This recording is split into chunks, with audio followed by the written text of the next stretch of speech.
This is Megan, and welcome to Stories in the Woods.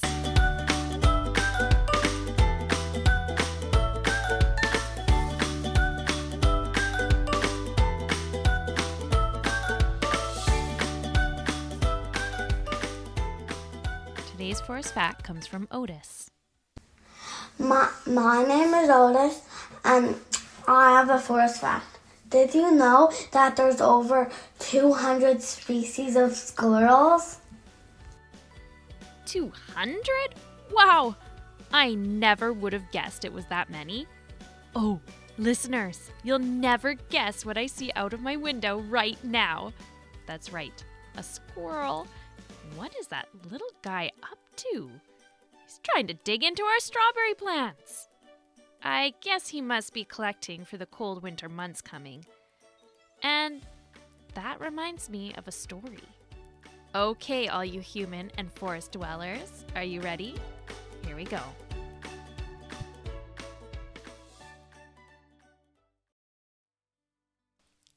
It was one of those early fall evenings where the sun sat low in the sky.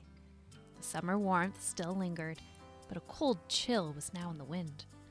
Squirl E was well into her nut collecting for the cold winter months that were now on their way.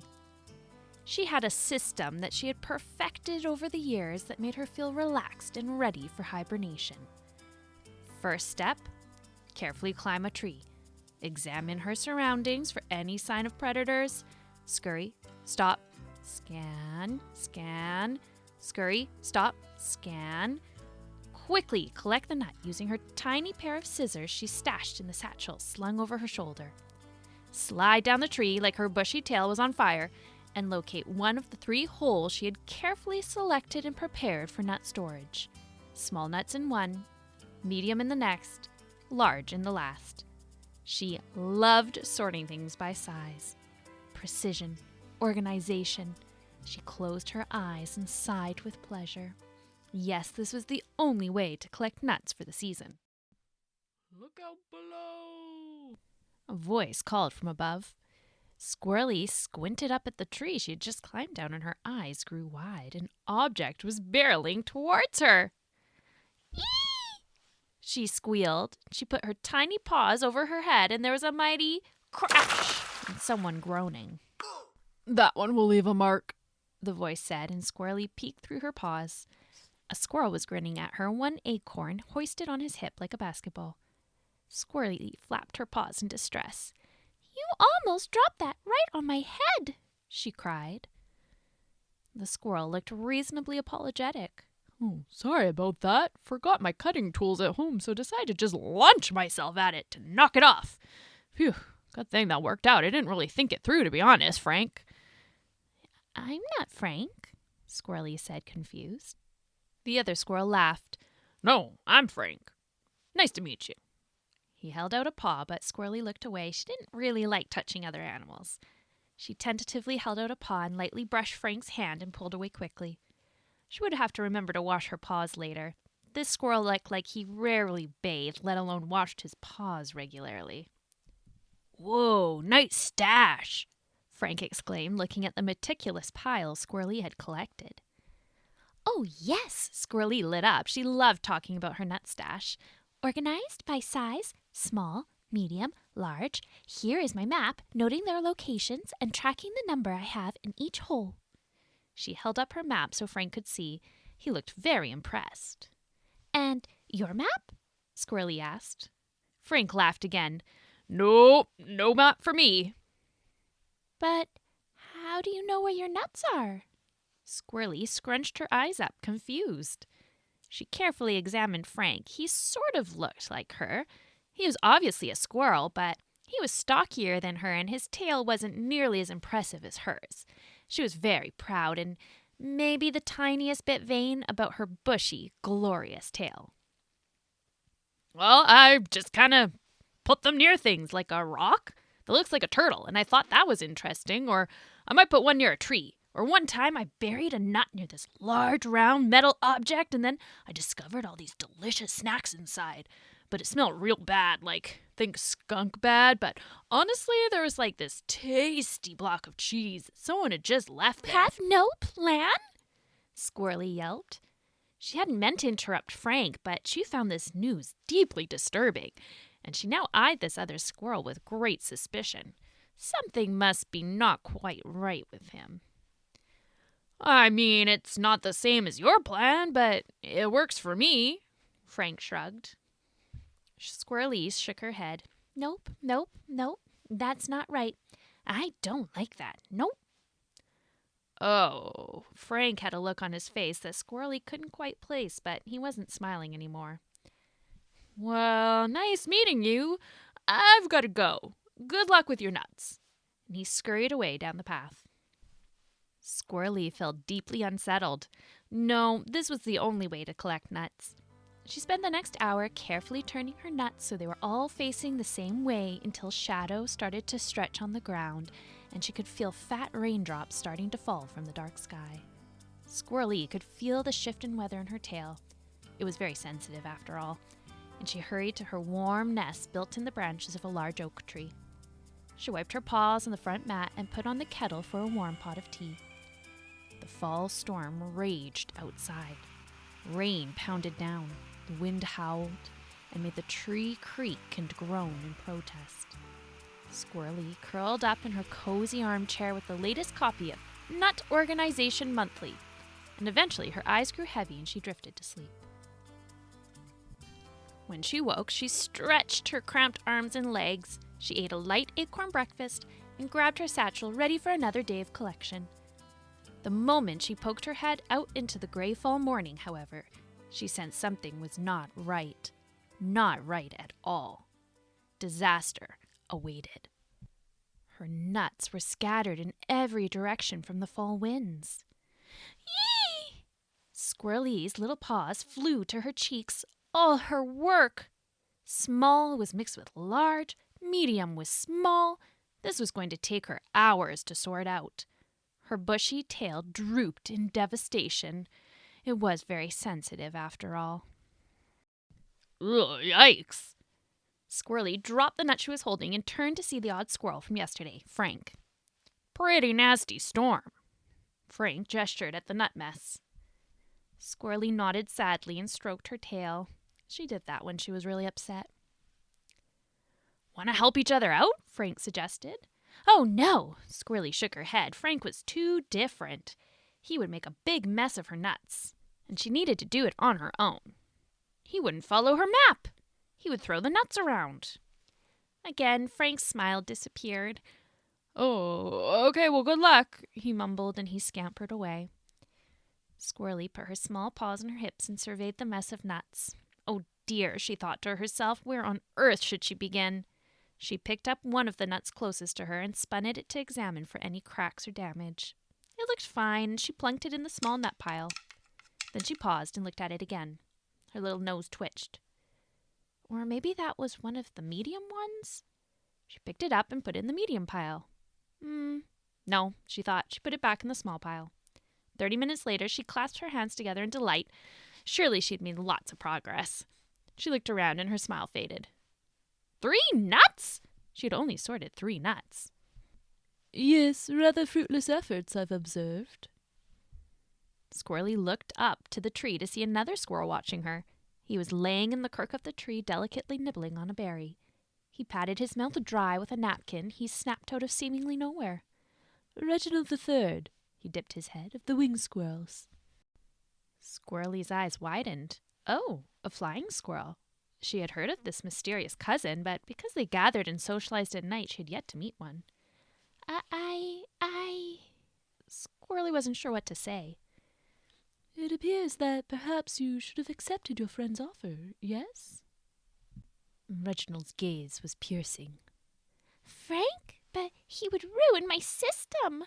Squirrel E crossed her arms and frowned. You are excellent, my dear, at organizing nuts. I've been watching you. You take care, precise. I myself appreciate the order. In fact, I alphabetize my food. Yes, now this squirrel she could relate to, even though he looked quite a bit different from herself.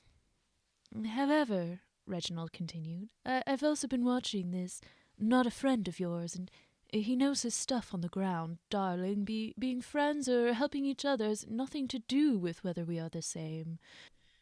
You excel at where things should go, and this Frank, he is excellent at finding where things landed. I think together you would make a very efficient team. Finding nuts, Squirrely hadn't considered that, and to be honest, it was taking her a very long time to find where her nuts had rolled to without the reference of her carefully drawn map. Reginald, can you deliver a message for me to Frank? It would be my pleasure. What shall this message contain? Tell Frank I'm very sorry. If his offer for help still stands, I would love to have him come help collect nuts. Your wish is my command. Reginald bowed deep and then spread his arms, revealing the loosely attached skin that let him glide effortlessly from tree to tree. He launched himself into the air and grew to a small speck in the distance. Time passed, and the sun dipped towards the horizon. Dark clouds moved across the sky, and Squirrely shivered as it grew brisker out as time ticked into the dusky evening. Incoming! Boomed a familiar voice, and Squirrely watched as a pile of nuts came rolling towards her, bouncing and careening down the path with a bulky pile of fur running behind them. Frank skittered to a stop and sat on his hind paws with a toothy grin. You called?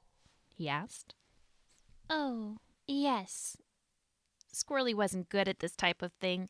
She was used to working alone, but time was running out, and maybe Reginald was right. Maybe their differences would help them work together. I wanted to say I'm sorry, Squirrely squeaked. And I need help to collect my nuts. She waved her arm at all the nuts still waiting to be gathered. Frank smiled. I would love to help. The two got to work. Frank would sniff out and find the nuts and roll them back to Squirrel E, who would size them and mark them off on her map. At some point, Reginald returned to the tree and helped by offering comments from above. Yes, more to the right, Frank. Excellent. Yes, that does appear to be a large nut, Squirrely. The sun had set by the time they were finished. Squirrely wiped her squirrel brow with her bushy tail. Her stashes were overflowing. Maybe not as precisely ordered as before, but enough for her to be satisfied. Frank had also gotten much of the overflow and the nuts that were hard for Squirrel E to properly sort. Reginald was very particular, but had accepted a very rotund nut from Squirrel E that he had spent ages gnawing to the exact measurements of the branch groove in which he was perched. Well, Squirrel E smiled tentatively at her new friends. Now we feast! Frank cried, and Reginald could be heard in the tree. Hear, hear. They all made their way together to Squirrel E's lovely nest home. She didn't often have visitors, and she nervously scurried around, straightening pillows and dusting things off the shelf with her tail. Perhaps a pot of tea? Reginald inquired, and Squirrel E smiled. Yes, a pot of tea was exactly what they needed. Squirrel E busied herself getting a nice pot prepared, and Frank roasted up what he termed as the Frank specialty. She was a tad apprehensive to discover what this meant, but soon the smell of toasted nuts filled the air and her mouth began to water. The three friends sat around Squirrel E's tiny kitchen table. They talked and laughed, they sipped on peppermint tea, and enjoyed the Frank specialty, which was surprisingly delicious.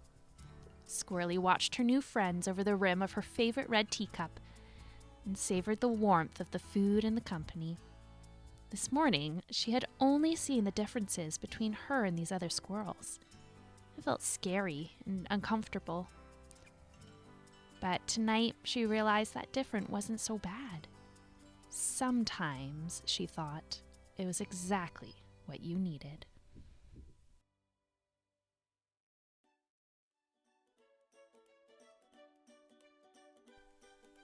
I am so glad that Squirrel E was able to collect all her nuts again. It sounded very hard for her to meet squirrels who were so different. I wonder if you have ever met someone that seems very different from yourself. They might look different or speak a different language, or maybe it's a difference that's harder to see, like a brain that's wired a little differently. Our differences make us special, like a rainbow that has all different colors, but together makes something very beautiful. How do you think you could be open to learning from somebody different than you? Here's one idea. The next time you get a book from your school library or public library, ask for help to find one about a holiday that's new to you, or includes a language you don't speak.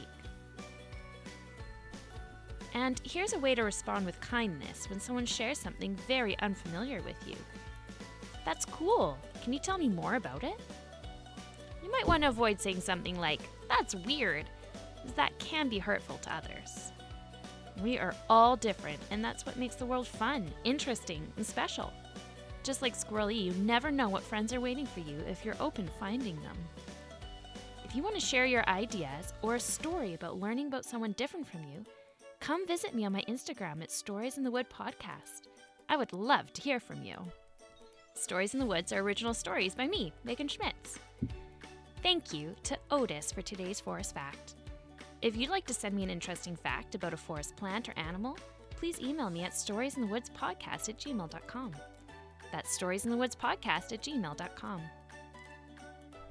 You can also find me at Littles in the Woods on Instagram or Facebook for nature play and tips for getting little explorers outside. Thanks for joining me. I can't wait to meet again for another story in the woods.